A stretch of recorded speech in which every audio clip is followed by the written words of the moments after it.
ऐसे आंकड़े प्रस्तुत करने वाले अधिकारियों को जो 4 साल से इतने चुनाव करा रहे हैं, गंभीर आरोप मैं लगा रहा हूं आपके स्टूडियो के माध्यम से, जनता के मतों के साथ छेड़छाड़ किया है। गोरख हिंदुस्तान के संविधान के साथ इन्होंने मजाक उड़ाया है। इन्हें तो देशद्रोह का मुकदमा लगा करके इनको सजा देनी चाहिए।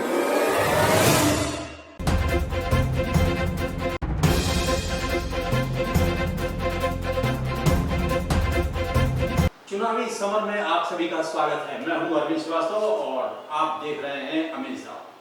दोस्तों, उत्तर प्रदेश नगर निकाय चुनाव समाप्त हो चुका है, परिणाम आ चुके हैं। कई प्रत्याशी बेहद खुश और कुछ निराश, स्वाभाविक सी बात। 13 मई 2023 का ऐतिहासिक दिन, बीजेपी ने ऐतिहासिक सफलता हासिल की, या यूं कहें कि 17 महानगरों में जहां मेयर पद की प्रतिष्ठा दांव पर लगी हुई थी, 17 पर उन्होंने क्लीन स्वीप करते हुए अपने प्रत्याशियों को जीत दिलाई। समाजवादी पार्टी दूसरे नंबर पर और तीसरे नंबर पर बहुजन समाज पार्टी गोरखपुर की अगर बात करते हैं। हमारे साथ आज स्टूडियो में आमंत्रित हैं बहुजन समाज पार्टी से मेयर पद के प्रत्याशी रहे गोरखपुर से नवल किशोर नेथानी, व्यापारी नेता। बहुत बहुत स्वागत है नेथानी जी। धन्यवाद अमेज बाबू, आपके चैनल को बहुत बहुत धन्यवाद। आज जो अभी चुनाव बीता है, परिणाम आ चुके हैं, उसमें आपकी अपनी परफॉर्मेंस आपने, हालांकि दर्शकों को बताना चाहूंगा, बड़ी ईमानदारी से इन्होंने अपनी बात को, अपनी पार्टी लाइन की बात को रखा है और व्यापारियों को प्रभावित करने की कोशिश किया अपने वोटों को लेकर। तो कैसा रहा परफॉर्मेंस, कितने संतुष्ट है आप इस चुनाव से? देखिए, ये ऐतिहासिक दिन तो जरूर है, लेकिन मैं तो कहूँगा ये काला दिन है।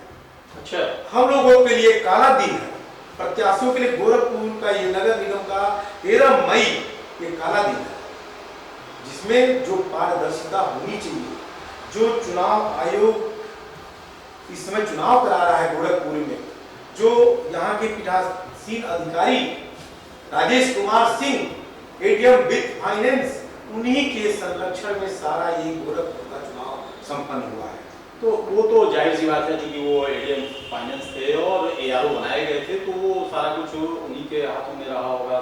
जो मशीनरी काम कर रही थी उनके निर्देशन पर काम करती रही होगी, तो बड़ी जाहिर सी बात है हर जगह पे कोई ना कोई तो अधिकारी रहा ही होगा। तो क्या उसमें कुछ खास बात? जो सिस्टम बनाया गया था वो निश्चित रूप से सही सिस्टम नहीं था जी। तो सिस्टम तो सही था जी, लेकिन उसका डाटा भी हम लोगों को मिलना चाहिए। इसी डाटे को मैंने मांगा था, वो डाटा हमें उपलब्ध कराने में एआरओ अपने जो भी थे वहाँ पे राजेश कुमार सिंह जी से हमने कहा इस डाटा को, उन्होंने उपलब्ध कराने से साफ इनकार कर दिया। ये हमारा डाटा है। हाँ, अगर आपको अपना डाटा देखना है तो आपके बूथ एजेंट है, उनसे आप उपलब्ध करा लीजिए, उनसे ले लीजिए। जबकि उस टेबल पर तीसरे राउंड की ईवीएम मशीनें खुल चुकी है और एक एक बूथ एजेंट जो बैठे हुए हैं वो आंख लगा करके, कान लगा करके ईवीएम मशीन के अंदर कितने कितने वोट हमें मिल रहे हैं, दूसरे प्रत्याशी को मिल रहे हैं, उस पर उनकी निगाहें टिकी हुई है। ऐसे में पहले राउंड की घोषणा अगर आप करते हैं तो मुझे वो डाटा कैसे मिलेगा?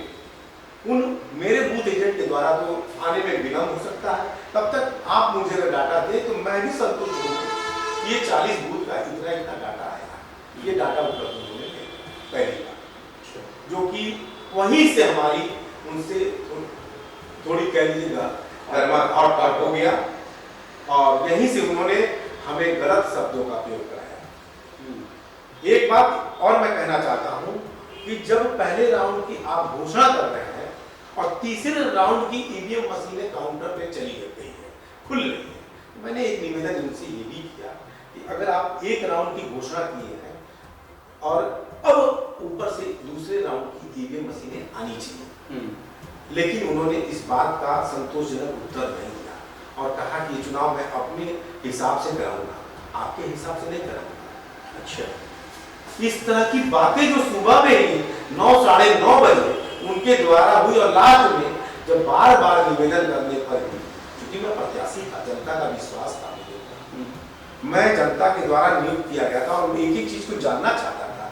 पहले ही राउंड में उन्होंने मुझे ऐसे शब्दों का प्रयोग किया जो कि एक मतलब कहिए कि ऐसे पोस्ट पर बैठे हुए अधिकारी को शोभा नहीं देता है। सारी सिस्टम के तहत आप काम कर रहे हैं, इसमें आप ये नहीं कर सकते कि कोई भी त्रुटि हो सकती है। इस त्रुटि में हम 0.001% भी इसमें त्रुटि नहीं मानेंगे। और इसमें पहले राउंड में जो उन्होंने त्रुटियां दिखाई है कि एक प्रत्याशी को, जनता के प्रत्याशी को आपने गलत शब्दों का प्रयोग करके वहीं पर अपनी छवि को आपने धूमिल कर दी और कहा कि मैं आपको अभी धक्के मार करके बाहर करवा सकता हूं, बाहर कर दूंगा।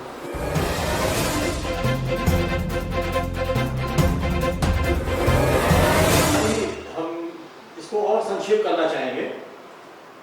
सिस्टम पूरा लगा हुआ था, जैसा अभी पहले भी बात हुई, तो इस पूरी व्यवस्था में कहाँ आपको दोष दिखा, क्या और कैसे? देखिए, जो घोषणा वो कर रहे थे, ये सारा खेल यहीं पर है। सारा डाटा जो भी जा रहा था वो कंप्यूटर में फीडिंग हो रही थी, ईवीएम मशीनें खुल चुकी है, अनाउंसमेंट पहले राउंड का हो रहा है, दूसरे, तीसरे, चौथे राउंड के बाद सीधे 17वें राउंड का घोषणा हो रहा है, 17वें के बाद 24वें राउंड का, 20वें, 21वें के बाद सीधे 24वें राउंड का घोषणा हो रहा है। मतलब ऐसे लग रहा है जैसे कि हमें केवल अधिकारी की बातों को सुनना है, नोट करना है। फिर भी मैंने नोट किया 24वें राउंड में उन्होंने जो डाटा प्रस्तुत किया कि पहले नंबर पर काजल निषाद जी को 1,28,337 मत प्राप्त हो रहे हैं जी। दूसरे नंबर पर कैश जो AIMM के जो भी हैं उनको 98 और तीसरे नंबर पे बहुजन समाज पार्टी के नवल किशोर नाथानी को 24,352 मत प्राप्त हो रहे हैं और पांचवें नंबर पर भारतीय जनता पार्टी को 1,83,923 मत प्राप्त हो रहे हैं। ऐसे करके 13 प्रत्याशी और 14 नोटा को लेकर ये टोटल आंकड़ा हम लोगों ने इसको जोड़ा जो 3,78,831 हुआ। जबकि गोरखपुर में जो 4 तारीख को मत पड़ा हुआ है वो टोटल मत ही 3,62,894 मत गिरे हैं। अब ऐसे में ये जो 15,000 16,000 का जो डिफरेंस अभी ही 24वें राउंड में कैसे आ गया, ये भी एक प्रश्न चिन्ह हो गया। हाँ, एक 36 पॉइंट कुछ परसेंटेज वोट गिरने की बात तो 4 तारीख को जब जाहिर हो चुकी थी। 36% वोट गिरा है। ऐसे में भारतीय जनता पार्टी के प्रत्याशी को 50% वोट 24वें राउंड में हासिल हो चुके हैं, ऐसे कहा जाए। यानी कि 3,62,000 में 1,83 को आपने 50% मत भारतीय जनता पार्टी को 24वें राउंड में ही दे दिया। अब देखिए कहानी शुरू क्या होती है। एक तो सबसे पहले मत गिरा 3,62 और आप 24वें राउंड में 3,78 बता रहे हैं जी। संदेह यही चालू हो गया आपका, ये कौन सी काउंटिंग कर रहे हैं आप कि जितना मत गिरा उससे भी ज्यादा आप हम लोगों को नोट करा रहे हैं। इसके बाद यहीं से 2:30 बजे वो खाना खाने चले जा रहे हैं। उसके बाद से बाद में सुनने में आ रहा है कि अभी 12 राउंड की काउंटिंग बाकी है। 36वें राउंड में ये क्या कर रहे हैं, सारे मतों को मैनिपुलेट करके तमाम चीजों की उठापटक होने के बाद ये पहले प्रत्याशी को जो 1,28,337 24वें राउंड में प्राप्त किया था उसे घटा करके 1,19,753 पर ले आते हैं। यानी कि जैसे जैसे राउंड बढ़ता गया 36वें राउंड में इनका मत घट करके 1,19,753 पर आ गया। वाह, क्या काउंटिंग हो रही है। एक जिम्मेदार अधिकारी इस तरह की काउंटिंग कराता है गोरखपुर में, ये तो बहुत ही शर्मनाक है। मैं आपके स्टूडियो के माध्यम से कहता हूं, ये बहुत ही गलत, शर्मनाक, ये मतलब उन्होंने अपनी नौकरी बचाने के लिए जो भी जिस दबाव में भी काम किया है, ये नौकरी बचाने के लिए काम किया है, लेकिन इन्होंने नौकरी नहीं बचाया है, एक प्रत्याशियों के ऊपर जिनके जिंदगी के साथ खिलवाड़ किया है, जनता के मतों के साथ छेड़छाड़ किया है, हिंदुस्तान के संविधान के साथ इन्होंने मजाक उड़ाया है। इन्हें तो देशद्रोह का मुकदमा लगा करके इनको सजा देनी चाहिए। और मैं तो आपके स्टूडियो के माध्यम से कहता हूं कि ऐसे आंकड़े प्रस्तुत करने वाले अधिकारियों को जो 4 साल से इतने चुनाव करा रहे हैं, गंभीर आरोप मैं लगा रहा हूं आपके स्टूडियो के माध्यम से, क्योंकि ये दर्द पीड़ा जनता की पीड़ा है। मैं जनप्रतिनिधि हूं, इसलिए मैं बार बार कह रहा हूं, और मेरे आंकड़े को जो 24,352 था उसे घटा करके 21,918 कर दिया। अच्छा, आपका भी घट गया। अब ऐसे में मैं क्या करूं? ये तो हम लोग एक समझ लिए मूक बने हुए थे, जो वो दे रहे थे वो ले रहे थे। कोई भी साक्ष्य प्रमाण उनके द्वारा प्रस्तुत नहीं किया गया। ये क्यों हो रहा है? आप एक एक राउंड का 36 पन्ने अगर सभी प्रत्याशियों को दिए रहते, ये पहले राउंड का पन्ना है, ये दूसरे राउंड का पन्ना है, ये तीसरे राउंड का पन्ना है, ये चौथे राउंड का पन्ना है, 36 राउंड का पन्ना। 3 प्रत्याशी प्रमुख रूप से लड़ रहे थे, उनको एक एक पन्ना प्रस्तुत कर देते। ऐसा कार्य आपने नहीं किया। ये संदिग्ध है, आपकी नीयत में खोट है। आप पहले से दिमाग को सेट कर रखे हैं कि हमको जिताना किसको। अगर इस तरह के अधिकारी चुनाव कराते हैं तो आने वाले समय में इस संविधान पर, ये लोकतंत्र पर गहरा तमाचा होगा। और इससे राष्ट्रीय पार्टियां जो भी चुनाव अपने प्रत्याशियों को लड़ाती है, उनको इस चुनाव से सबक लेना होगा। नहीं तो ये सत्ताधारी पार्टियां अगर अधिकारियों पर ऐसे दबाव बना करके चुनाव कराएंगी तो लोकतंत्र का कोई मतलब नहीं रह जाएगा। देखिए, जहाँ तक मुझे आया कि चूंकि पंडाल में पूरी मीडिया वहाँ पे मौजूद थी और कुछ अधिकारियों से हम लोगों ने भी बातचीत किया इसी मसले को लेकर कि आखिर ये है क्या, क्योंकि आप तो सुबह की बात बता रहे हैं, फिर ये आंकड़े बाद में 2-2:30 बजे तक की आप बता रहे हैं। 4 बजे के आसपास समाजवादी पार्टी के भी कुछ लोग लामबंद हुए और धरने पे भी बैठे, उनका भी कहीं ना कहीं कोई असंतोष था। तो हम लोगों ने भी पूछा तो उन्होंने ये कहा कि देखिए, ये कंप्यूटर का एक फॉल्ट है, छोटा सा फॉल्ट है, फिगर जंप कर गया था। ये बात उन्होंने स्वीकार भी किया था। और फिर उन्होंने कहा कि हम लोगों ने उसको जब रीचेक किया है तो उसके बाद उन्होंने अनाउंसमेंट किया और फिर सर्टिफिकेट दिया जिसमें डॉक्टर मंगलेश को जीत हासिल हुई। ये बताइए, ये कह देने से जंप कर गया, क्या इससे संतुष्टि हो जाएगी प्रत्याशियों को? आप बताइए। 1.25 लाख तो मतों को जंप कर रहा है। अब तो अब आप क्या कहना चाहिए? अब आप चाहते क्या है?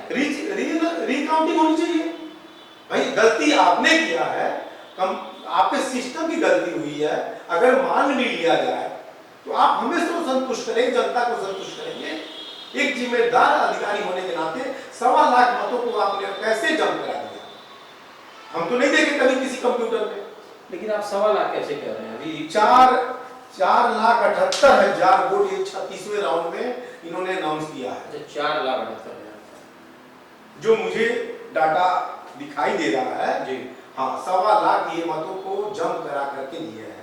ऐसे में केवल कह देना ये सफाई उचित नहीं है।